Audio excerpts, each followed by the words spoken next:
चलिए स्टूडेंट, हम लोग क्वेश्चन नंबर 9 को सॉल्व करते हैं। देखिए क्वेश्चन नंबर 9 में क्या कहा जा रहा है। साजली 44 सेंटीमीटर लंबाई वाली एक तार लेती है और उसे एक वृत्त के आकार में मोड़ देती है। उस वृत्त की त्रिज्या ज्ञात कीजिए।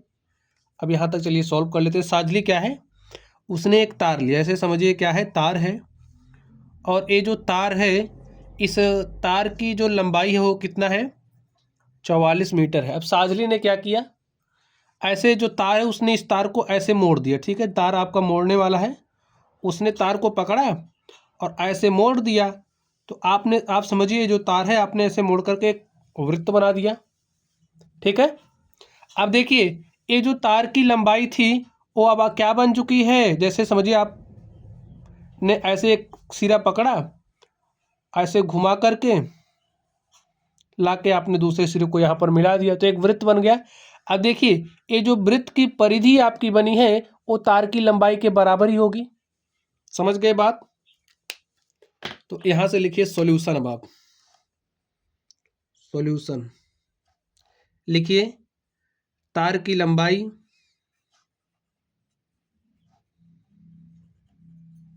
क्या दी गई है, 44 सेंटीमीटर दी है स्टूडेंट। ठीक है, 44 सेंटीमीटर है तो लिख दीजिए सेंटीमीटर, क्या दिक्कत है। तार की लंबाई 44 सेंटीमीटर है और ये जो वृत्त आपका बना है इस वृत्त की परिधि बराबर होगी तार की लंबाई के। ठीक है, लिखिए वृत्त की परिधि किसके बराबर होगी, तार की लंबाई से, लंबाई के बराबर होगी। और देखिए यहां से वृत्त की परिधि आपको क्या मिलेगी, तार की लंबाई 44 सेंटीमीटर है तो वृत्त की परिधि मिल गई 44 सेंटीमीटर। और हम लोग जानते हैं वृत्त की परिधि का फॉर्मूला क्या होता है। जैसे कोई वृत्त की परिधि है तो उसका फॉर्मूला होता है 2πr।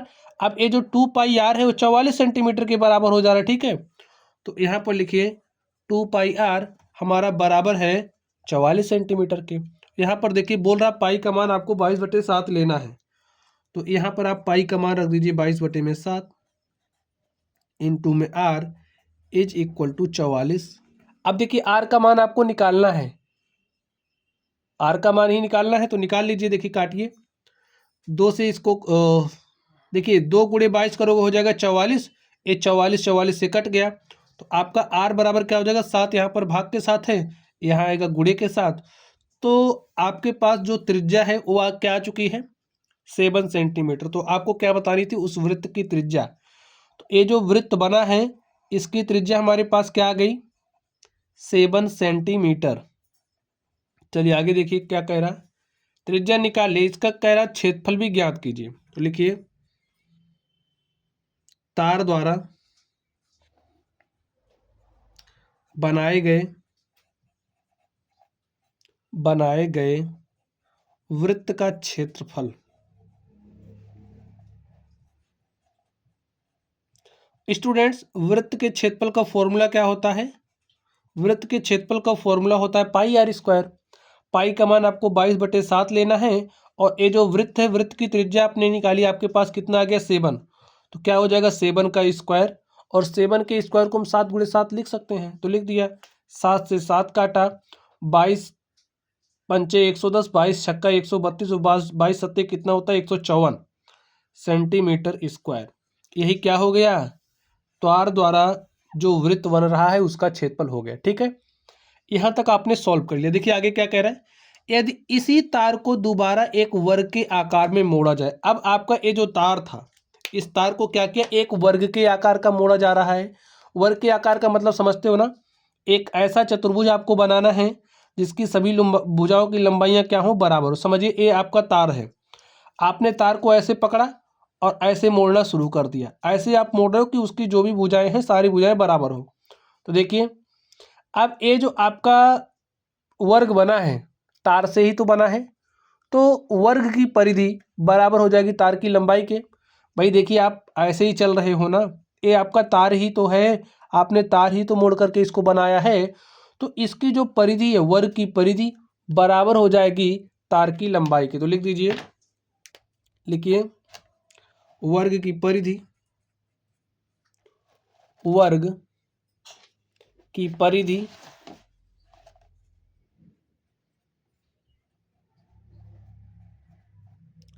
बराबर होगी तार की लंबाई के, ठीक है। और वर्ग की परिधि क्या होती है स्टूडेंट्स, फॉर्मूला देखिए, वर्ग की प्रत्येक भुजा की लंबाई क्या होती है, बराबर होती है। हमने मान लिया ये जो हमारा वर्ग है इसकी भुजा की लंबाई क्या है, ए है। अब इसकी परिधि क्या हो जाएगी, देखिए प्रत्येक भुजा ए लंबाई की है, तो परिधि होती क्या है, आप जो दूरी चलते हो, जैसे आपने यहाँ से चलना स्टार्ट किया, ए चला, फिर आपने ए चला, फिर आपने ए चला, फिर आपने ए चला, कितनी दूरी आपने तय करी, 1 2 3 4 ए दूरी आपने तय करी है। तो वर्ग की परिधि 4a इज इक्वल टू हो जाएगा तार की लंबाई के। तो तार की लंबाई कितना है, 44 सेंटीमीटर है। तो यहाँ से ये जो आपका वर्ग है इसकी भुजा की लंबाई आप निकाल लीजिए। देखिए 4 1 के 4, 4 11 में 44, जो आपका ए है, ए कितना आ गया है, 11 सेंटीमीटर। तो ए आपका जो है इसकी लंबाई कितनी आ गई, 11 सेंटीमीटर। आपसे क्या कह रहा था, तो इसकी प्रत्येक भुजा की लंबाई क्या होगी, प्रत्येक भुजा की लंबाई 11 11 सेंटीमीटर होगी, ठीक है। प्रत्येक भुजा की लंबाई 11 11 सेंटीमीटर होगी, ठीक स्टूडेंट्स। चलिए आगे अब ध्यान से देखिए, कौन सी आकृति अधिक क्षेत्रफल घेरती है। ये जो आपका वृत्त है इसका क्षेत्रफल आया है 154 वर्ग सेंटीमीटर, ठीक है। चलिए ये जो आपका वर्ग है इसका भी आप क्षेत्रफल निकाल लीजिए, तभी आप बता पाओगे कि कौन सी आकृति अधिक क्षेत्रफल घेरती है। तो इसका पहले क्षेत्रफल निकालिए, लिखिए वर्ग का क्षेत्रफल। और स्टूडेंट जो वर्ग का क्षेत्रफल होता है भुजा का स्क्वायर, क्या होता है, भुजा का स्क्वायर। और वर्ग की भुजा की लंबाई क्या आई है, 11 सेंटीमीटर।